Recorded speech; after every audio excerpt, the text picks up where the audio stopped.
Livre de Proverbes, chapitre 11, au verset 27. Voilà ce que Dieu dit. Là, il te donne une application pratique de la sagesse. Celui qui recherche le bien s'attire de la faveur. Mais celui qui poursuit le mal est atteint par le mal. Celui qui recherche le bien s'attire la faveur. Comment faire pour vivre une vie de grâce? Il faut rechercher le bien des autres. Tu n'as pas besoin de dire bénissez-moi, bénissez-moi. Non. Fais le bien. Sois une bénédiction pour les autres. Et la grâce, tu vas l'attirer. Il y a des manières d'attirer la grâce qui sont simples. On ne court pas après la grâce. On court après la résolution de problèmes. On court, on se bat pour servir les autres, pour faire du bien aux autres. Et quand tu fais du bien aux autres, la grâce vient sur. Ça, c'est un principe simple de sagesse. Mais il faut chercher le bien des autres. Mais comment on cherche le bien des autres? Comment on cherche le bien de la ville? Il y a une des manières de rechercher le bien. Au verset 30, il est écrit: le fruit du juste est un arbre de vie. Celui qui gagne des âmes est sage. D'autres versions disent: le sage, l'homme qui a de la sagesse, est celui qui gagne. Salomon, poussé par l'Esprit, te révèle que la sagesse divine se manifeste par une vie qui est tournée, focalisée, concentrée sur le fait de faire du bien à autrui. Mais quel genre de bien? Gagner les âmes. Parce que je peux te donner de la nourriture. Première priorité, gagner les âmes. Veux-tu bâtir avec la sagesse? Veux-tu être un homme sage, une femme sage, dès maintenant et de manière durable? Voici la parole du Seigneur. Fais du salut des âmes le point focal de ta raison d'être, ta raison de vivre. Décide dans ton âme et demande à Dieu la grâce de vivre pour faire du bien aux autres. Mais faire le bien commence toujours par rechercher à les sauver. Il est réservé à tout homme de mourir une seule fois. Après, c'est le jugement. Il y a un temps pour naître, il y a un temps pour mourir. Entre les deux là, les hommes doivent être sauvés. Les hommes doivent recevoir la vie. Il y a l'enfer, c'est une réalité. La première passion de Dieu. Tu es venu à l'église et tu cherches Dieu. Et Dieu t'a sauvé. Si toi tu as été sauvé, toi qui m'entends, tu étais pour Dieu une priorité. Aujourd'hui tu as été sauvé, dis Amen. Mais quand tu ne t'es pas sauvé,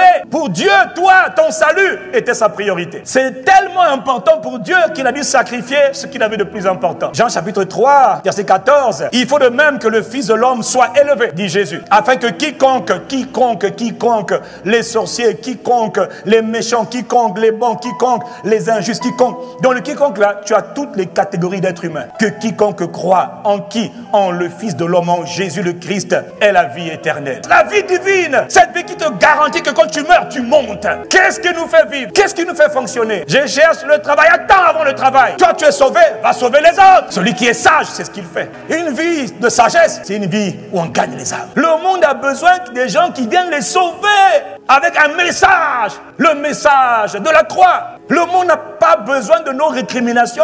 Tu es trop pécheur, ma soeur est mauvaise. Mais elle est mauvaise parce qu'elle est pécheur, c'est normal.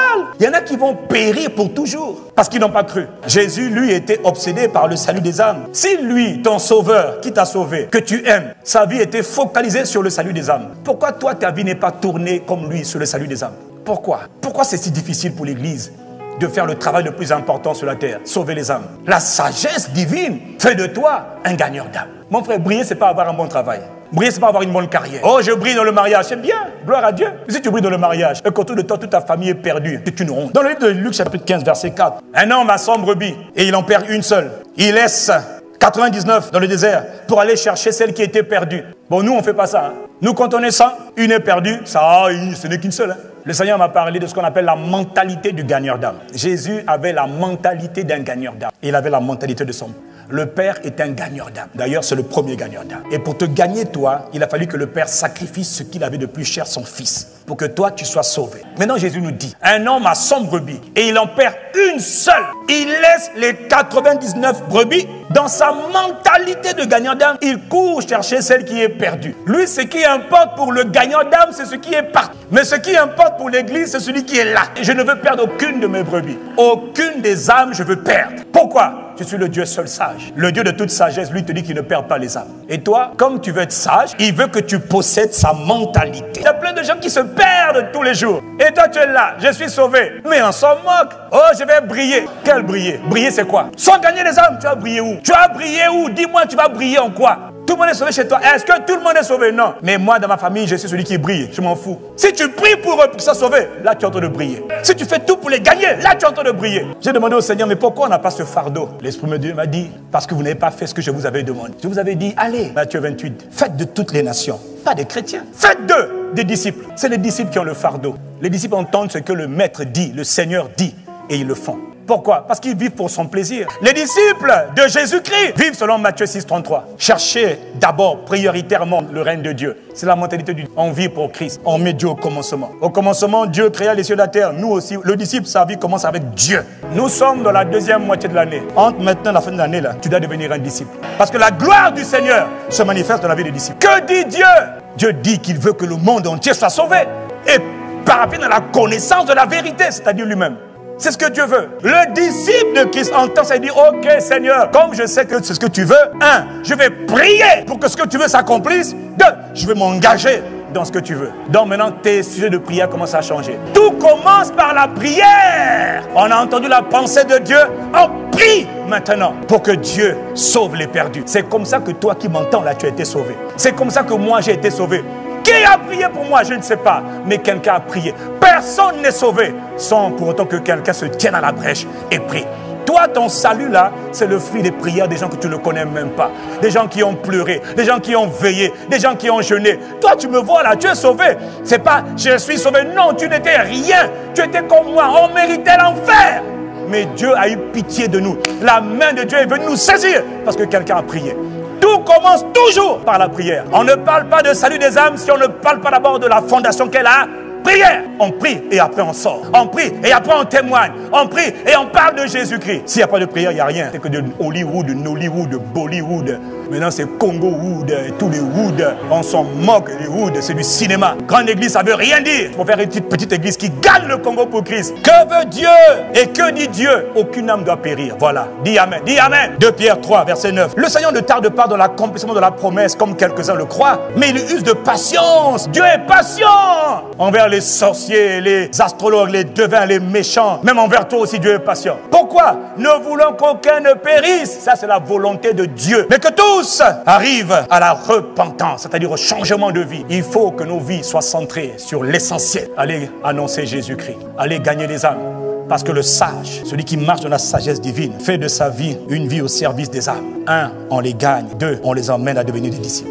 Par la prière, par l'enseignement, et quelqu'un dit Amen. Dieu ce matin m'a envoyé pour réveiller ton cœur. Le Seigneur me disait, mon peuple n'a pas la mentalité que moi j'ai. Donc il y a un grand écart entre ma manière de faire et votre manière de faire. Parce que beaucoup me disent, mais pasteur, je ne sais pas quoi faire de ma vie. Dieu ne m'a pas encore parlé de mon appel. Écoute mon frère, oublie-moi. Hein. On a tous un point en commun. Quelle que soit ta fonction, quel que soit ton rang, il y a au moins un dénominateur commun entre nous tous. C'est gagner les âmes. Tu n'as pas besoin d'avoir un diplôme. Je suis diplômé en salut des âmes. Ça n'existe pas. Mais c'est le travail que toi et moi, on est tous appelés à faire dans cette vie. Et le salut des âmes n'est pas une option. Mais c'est un commandement. Et s'il te plaît, c'était le dernier commandement du Seigneur. Donc ça devient ta priorité. On n'a pas besoin d'attendre la sortie du samedi. Non! Chaque jour est un jour pour gagner une âme. Chaque endroit est un endroit pour gagner une âme. Le bureau, la rue, le quartier, l'avion, le train, le bus. Dis-moi où je suis. Tout lieu que fout la plante de mes pieds est un lieu de mission pour moi. Je suis comme un chercheur d'or, mais là je cherche les âmes. Je cherche à sauver les âmes. Mais moi, quelque part, je veux parler de Dieu. Quelles que soient les circonstances, insultez-moi, je parle encore plus. Toutes mes semaines là chargées, c'est pour être un bon directeur général, un bon cadre, avec un bon salaire. Je m'en moque. Je vis pour gagner les âmes. Ça, c'est mon ADN. Maintenant, tout le monde n'écoute pas, c'est vrai. Mais au moins une âme qui peut écouter. C'est la mentalité du gagneur d'âme. Par tous les moyens, il cherche à gagner quelqu'un. Dans Proverbe 24, il est écrit, délivre ceux qui sont menés à la mort et ne te retire pas, c'est-à-dire sauve ceux qui chancellent vers une mort violente. Ils sont là autour de toi, hein. Parents, amis, connaissances, frères et sœurs, collègues. Délivre-les, parle-les. Verset 12, si tu dis, voici, nous n'en savions rien. Ah, mais moi, je ne savais pas.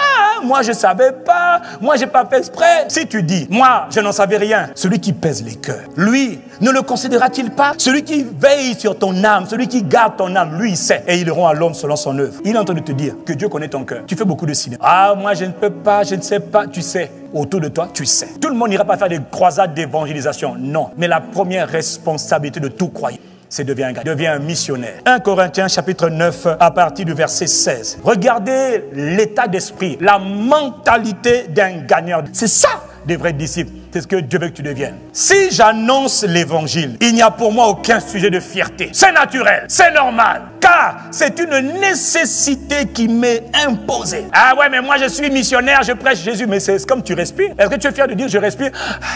Il n'y a pas de sujet de fierté. C'est une nécessité qui m'est imposée. Et malheur malheur à moi si je n'annonce pas l'évangile. Moi, je veux le travail, je veux le mariage, je veux le voyage pour Dubaï, je veux les affaires et je veux aussi un bon mari avec 3 enfants, dont des jumeaux, s'il te plaît, Seigneur. Tant que je n'ai pas ça, moi, je boude. Dieu ne m'aime pas. Si moi, Yves Castano, je t'attrape en train de faire ce genre de prière, je te promets que ta tête va quitter ton corps avec des gifles tellement fortes que ta tête va partir. Je lui dis, Seigneur, pardonne-moi, je me repentirai après, mais celle-là, celui-là, laisse-moi régler son compte. Égoïste. Pendant que tu es en train de parler, les gens sont en train de mourir autour de toi. Si j'annonce l'évangile, ce n'est pas pour moi un sujet de fierté. Je n'ai pas à me glorifier de cela. Non, la nécessité m'en est imposée. Et malheur à moi si je n'annonce pas l'évangile. Pourquoi tu es en bonne santé? Ta vie doit servir à faire le bien. Et faire le bien, c'est de gagner des âmes. Il dit bien que je sois libre vis-à-vis de vous tous. Moi, Paul, gagneur d'âmes dans ma manière de penser, je me suis fait le serviteur, l'esclave de tous, afin de gagner le plus grand nombre d'âmes. Je ne peux pas gagner tout le monde, mais je vais tout faire pour gagner le plus grand nombre. Si seulement chacun de nous pouvait avoir cette responsabilité,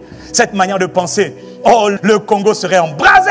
Et ça va arriver. Si ce n'est pas toi, je suis en train de prier. Quelqu'un sera suscité à ta place. Si tu ne veux pas te lever, t'inquiète pas. Dieu va lever d'autres personnes. Bien que je sois libre à l'égard de tous, je me suis fait l'esclave de tous. Autrement dit, je suis le serviteur afin de gagner le plus grand nombre. Je me fais tout à tous. C'est-à-dire, je suis comme un caméléon. Ah bon? La version littérale dit afin de gagner les âmes par tous les moyens. Ouais. Tous les moyens sont bons pour gagner une âme à Christ. Mais ça vient d'une mentalité de gagneur d'âme. Le sage gagne les âmes.